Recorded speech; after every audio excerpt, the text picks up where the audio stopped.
I'm Tim Zelinka. Just for anyone else that's listening, it's my daughter Abby, and so I don't mess your name up, Bruce Nitsky, and he's all the way over Yep, in that's it. Australia. So, but if you want to just kind of give us your background a little bit as it relates to archery stuff, red dots, whatever, and then we'll just have a Yeah, right. conversation. Yeah, so I started shooting probably about 7 or 8 years old.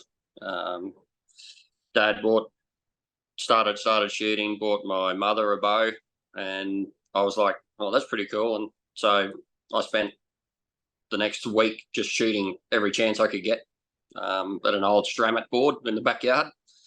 From there, went to shooting Australian Bowhunter Association shoots from cubs through to juniors. So, and shot competitively there in Queensland and around Australia. Um, Moved into advanced juniors, advanced cubs, um, and shot basically every competition we could get to, which was great. And from there, just kept going. Had a break for a while when I went to university, and got back into it probably about 8, 9 years ago. And now I'm just at a point where I'm starting to shoot competition again. So I shot my first competition in nearly 30 years the other weekend, shooting a 3D comp. So just started in known class and managed to hit a podium in that for the first one. So that was at a state series shoot. So yeah, love outdoors and hunting, fishing, so that sort of thing. What kind of stuff do you when you do hunting stuff in Australia? Is it mostly pigs, or can you do some water buffalo stuff? Yeah, I haven't been up. So water buffalo is only up pretty much North Queensland and Northern Territory. I haven't been up and done that, but shot pigs, goats, deer. What So about they're the feral sort of, cats? yeah, feral cats, chase those. So last hunting trip, I didn't. We only saw 3 feral cats in the whole trip, which normally we see a lot. Um, and I only got a shot on one, which I missed, which I was a bit bummed about. But Is that a big thing for out guys just going out and hunting those things? The yeah, cats. yeah, like guys, it's pretty much similar to America, where you guys target species and head out. Um, so Australia's a pretty big place, so it's you can get to some fairly remote Yeah, areas hunting. that's cool. So we kind of it's been a while, but we kind of just probably got met up through. I'm assuming probably like lever lover stuff. You notice Yeah, Bruce has got all the Oneidas back there. I've got a ton of Oneidas, and Oneidas was kind of like the everyone who was shooting, and not everybody, but a bunch of us were shooting up the Pollington site on those, and I assume that that's kind of where you were still shooting that way before we ever got hooked up, I yeah. guess. Well, I've shot Oneida pretty much exclusively um, since I was back in juniors in the '80s. I've never really shot another compound bow since, like a standard wheeled compound bow since. Um, Mostly I shot bare bow fingers or bow hunter fingers. Then I got a reactive arthritis condition and I couldn't pull the string back with my fingers anymore. So I didn't have any choice but to switch. And I'd had a Reddington, a red dot sight there with just a fixed plate that I started playing with. And yeah, didn't like the fact that it was stuck at one distance. And then saw the ARD stuff coming up on lever lovers, and of course got in contact with you, and yeah, haven't looked back since. Absolutely love it. Yeah, when just messing around in the other shoots and stuff, have you messed with you know just for guys that are listening, other, whether it's any other compound bow, in just the difference in that, um what's the other than, the United, it's easier to pull, the draw cycle and stuff, but what do you think the biggest differences are between those two? Oh, the Oneidas are definitely so much smoother, like so much easier to draw. My son started with an Oneida and he bought a Matthews V3. So I haven't really shot much with like the latest compounds with all these big compound wheels that they've got, and sort of, I don't know, I'd say it's nearly a jerky draw cycle in comparison. Yeah. And yeah, so I tried his with fixed pins. He had a fixed pin set up with a peep on it, and yeah, hard to go past shooting the Oneida with the red dot. It's just so much easier. Yeah. What do the guys say when you're at competitions? Because I imagine you're probably the only guy out there shooting a red dot. Maybe there's a handful of other ones. Yeah, like pretty much everything over here is more your standard pin and peep setup. Yeah. When I first started looking at going into sights and a release, like I was watching the guys, like you see the guys out on the range and they've got their peep, and you know, they've either changed something or fitted a new peep, and they spend their whole time fighting with the peep because it's twisting when they're drawing and so on. And I was looking at that and I'm going, geez, that's going to drive me nuts if I go down that avenue. And Yeah.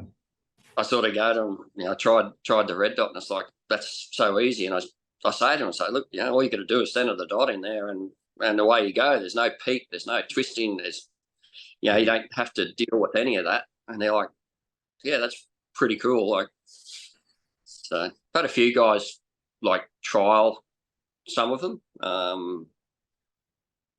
It's interesting that because they've shot pins for so long, the difference, because it's, as you know, it's a little bit different in your, like your anchor and things like that when you're doing it and having to focus on centering the dot.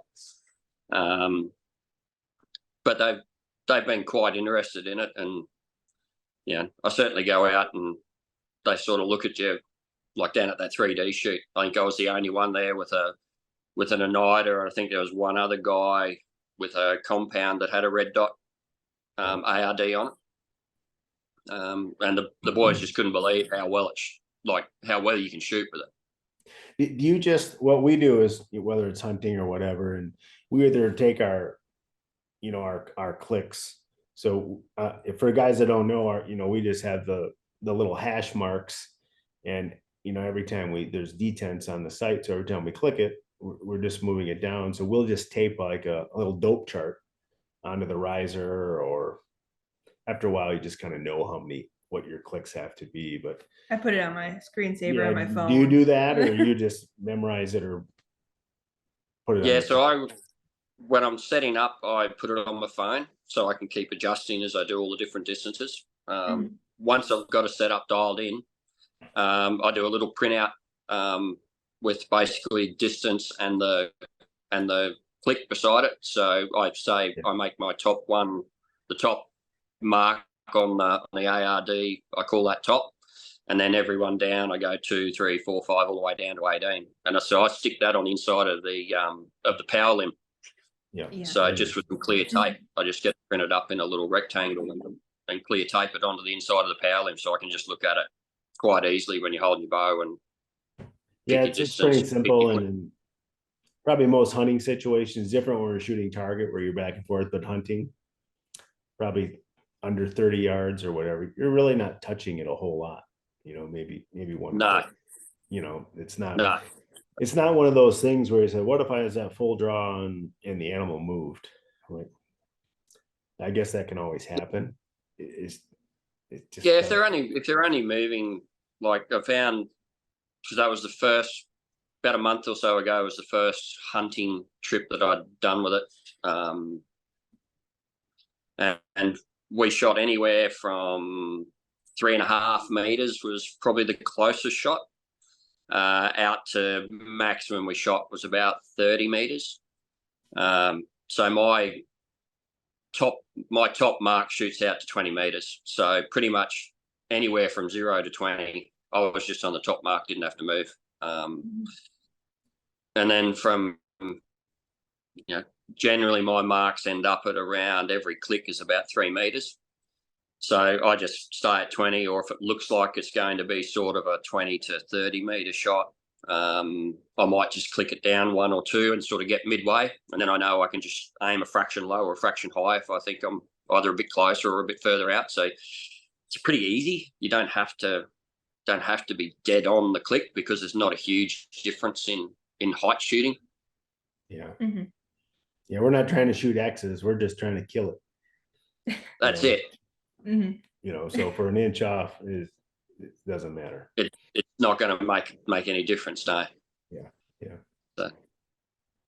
So it's pretty much the same as guys that have a 20 pin and a 30 pin and a 40 pin. Like, they gauge between, if it's between 20 and 30, they gauge whether they're going to shoot their 20 pin slightly high or their 30 pin slightly low. Like, it's basically the same setup. So we started to build this. This is just plastic, but in the next month, I think we'll have them cut out of aluminum, and we're going to make that'd be great. All, so we'd still take an 1/8 inch spacer if we got to push it one way or the other, but you just see the dot with your other eye, and we made it see-through. So guys, that if you didn't have an eye issue, you're just left eye dominant, you can still shoot with both eyes open and see the target with your right eye. So that's a great idea. But it doesn't change. I'm going to get a set of those off you, because my youngest boy, he's actually left eye dominant, and I've had to train him to use his right eye. Yeah, but he shoots. I think he'll shoot better using his left eye. All it takes is, if you don't have this, all we do is, like, you get a hold of some like round aluminum spacers. I can send you some, but you can probably grab them, and then you just use. If you used you don't have any big long rings, but if you had some of our longest extra long rings. I've got some long rings. Just get it. You just got to get it spaced over about 3 inches. And once it's open, and then whatever length bolt you're going to need to go through those spacers, probably 2.5 inches or something. And that's it. It won't shoot any different. If you took this sight off and put it in close and use your right eye, it shoots in the same spot. It's just, we're just That's pretty good. It might be a little bit different if we end up twisting the bow a little tiny bit different, but it works. I wonder if you torque the bow a little bit, will it make it a bigger difference being spaced out so far? I don't know. I think it's just because you're moving this plane and not the angle. Yeah, if you change angle by torquing, it really doesn't change anything. Probably still going to be the same as it is when it's in close. Yeah, but you're still able to keep your anchor point the same, which is kind of a weird concept. That's important, because that's the key. If you got a floating anchor or something that you're not comfortable with, it won't. Yeah, we set up a guy's bow with a giant kisser button, and that really helped too. Yeah, it kind of made me realize when we were shooting longer distances that I've been doing it so long, it's not a big deal, but at TAC, I could see, if you had that extra little kisser button in a level, if you're shooting 70, 80 yards, it's just that, and you have all day to mess with it then, because you're just shooting at a target. So I can make sure everything's, absolutely perfect. Hunting scenarios, when everything's kind of quick, in under 30 yards, I don't want to mess with that. I just want to center the dot and shoot. It's much quicker, but at a target, we got all day to kind of mess around. But so anyway, that's great. So you got big plans for your Saturday morning? I'm going to work actually shortly after this. So well, we won't hold you up all day. Archery probably afternoon tomorrow. Oh, nice. So got practice this practice tomorrow morning. My youngest son's birthday, so I think we're having a bit of a dinner or something tonight. So for guys that don't know that will be watching this, if you look behind Bruce, we have what do we got? A Kestrel, a Falcon. What's that? An Extreme and Extreme, and Black Eagle or something. and then a Blythe. Blythe. Yeah, Bleth. So Yeah. Stealth Yeah. Riser with Black Eagle cams. I had one of the, I had So- one made, and I had so many sitting around. I finally just got rid of it. I felt bad. They just He's keep gonna have hanging. to send a picture to you. He's got like a wall of like 20 Oneidas probably. Yeah, he's just so many after a while, and then they don't. But you see one around here advertised somewhere, and somebody wants to get rid of it. You're like, I just gotta have it. Yeah, it's hard to pass. Yeah. Yeah, So I've got to the point I'm being selective now. So Oh, I I think guess. I'm down to 6 or 7, but they're all to the point where they're collectors ones. So yeah, I shoot them all yeah. all the time. Yeah, I guess one other thing we're working on is hydro dipping the mounts in the sight. So if you have a pattern you like, we'll have to send it to you. We can get you a nice color for the sight and mount to be. All right. I sent one out the other Yep. day. I sent 3 of them out to get done. Like the zebra one you have. We could do the whole red dot and the mount just to match it. Oh, that'll be pretty good. Yeah. So yeah, like the Kestrel I hunt with is next gen camo. Yep. Mhm. And that Kestrel that's in the background there now, that's in the Canardi camo. That's my backup hunting bow. And at this stage, it seems to be the bow that I'm going to shoot 3D with. Okay. So I've sort of been swapping between it and the Extreme, and I think I'm more consistent with the Kestrel. Well, why So do you think just a that? high Why do you break think that is? I like shooting my High Kestrel. break height. The What's that? Kestrel's got a 7. So I'm running a 7-inch brace height on the Kestrel, where the Extreme's only running about 6 1/8, 6 1/4 inch brace height. So what do you shorten up the string on the Kestrel to get for the brace height then, or is that Yeah, pretty so that's pretty much that's the standard? top end, like the higher end of the brace height for the Yeah. Kestrel. But yeah, it seems to hold better. So that's why you can see I'm planning on trying to shoot the hunter class or the advanced hunter class in 3D, which Okay. normally I shoot with a quivalizer, but they've got a maximum 12 inches length for your stabilizers. So that sort of puts my equivalizer out that I like to use. Yeah. So I just set up a sidebar and front bar for the Kestrel. I was only dialing it in last night actually after I got home. So Do you find the stabilizers help a lot? I don't really feel it. Maybe I just like don't use a long enough stabilizer, or is it just more of a I don't like has it helped you like Yeah. hold in your hand better or yeah, it definitely balances the bow better. Mhm. Like I've found I run the quivalizer and then I run the arrows down the right hand side of the bow, so that's sort of opposite to what a lot of guys run. But I find that balances the bow a lot better with the ARD Mhm. sight on, because you've got the ARD sight sort of sits out to the left, and with it having a little bit of weight in it, I find the quivalizer running to the outside balances the bow better, so it's more consistent. Yeah. So I've done the same with the sidebar setup. Does that just helps you stay on the target a little quicker? So you're not. Does that help how much you kind of float then, or? Yeah, it doesn't seem to move around anywhere near as much. I guess it's the same as like target guys having their specific stabilizers and weights set up to. It's whatever sort of makes them comfortable to settle into the shot, so that they're holding nice and still, so minimize their float a little bit. Yeah, we don't target shoot that much. We're just going hunting. And so when we go to tack, we're like, yeah, we started shooting distance the day before we went. And Yeah, I'm happy I hit the target. I was like, you know what? I we're didn't we're practice just that we're much. once we get it, yep, we got our clicks dialed in and we're doing it. We're like, that's good enough. And everybody's just so busy. We're just not out there I think shooting we them. didn't do that bad for how much we practiced. Like for the effort we put in, I feel like Yeah, it wasn't bad. by the third day, then we're dropping them and we're feeling a little bit better about it. But the first day we go out, but we didn't give it that much time. We're just, we're literally probably the day before we shot a ton, and a Yeah. little bit a few days before, but not a lot. So Yeah. and then I Yeah, it was shoots well out to distance. Like it's surprising how well the red dots shoot out to distance. Like Yeah. that's just the probably a same as huge question. pin. A huge question we get. Well, how accurate is that? Because you don't have a peep, you don't have these things, and I'm like, you It's just can't. really accurate. You just can't see it if you're not lined up. And I mean, obviously, there's a lot of little things you can do wrong still. So you Yeah, but still you can do that on you can do that on a peep and pin as well. If you're not making sure you've got a consistent anchor, like it's still all the same principles.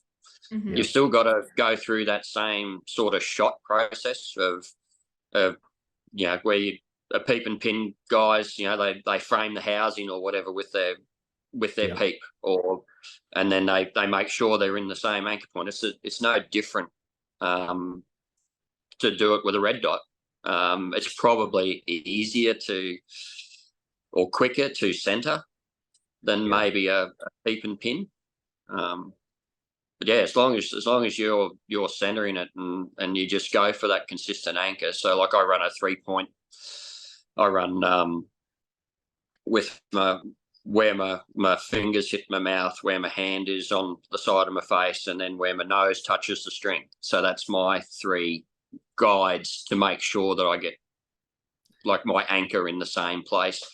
And then obviously you're looking at the dot in the center. So you got 4 points of reference. We'll have that a lot of times to be able to make sure.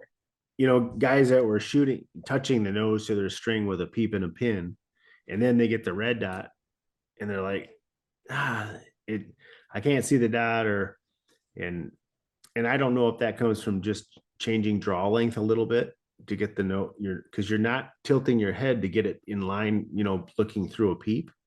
Your eyes next to the string rather than behind the string. But I don't touch the string in my nose. My son Matt, he's able to do it. Sometimes maybe it's not on the tip of your nose, maybe it's on the side of your nose now. It just depends what length rings you have and how tight you have it, set up. Yeah. So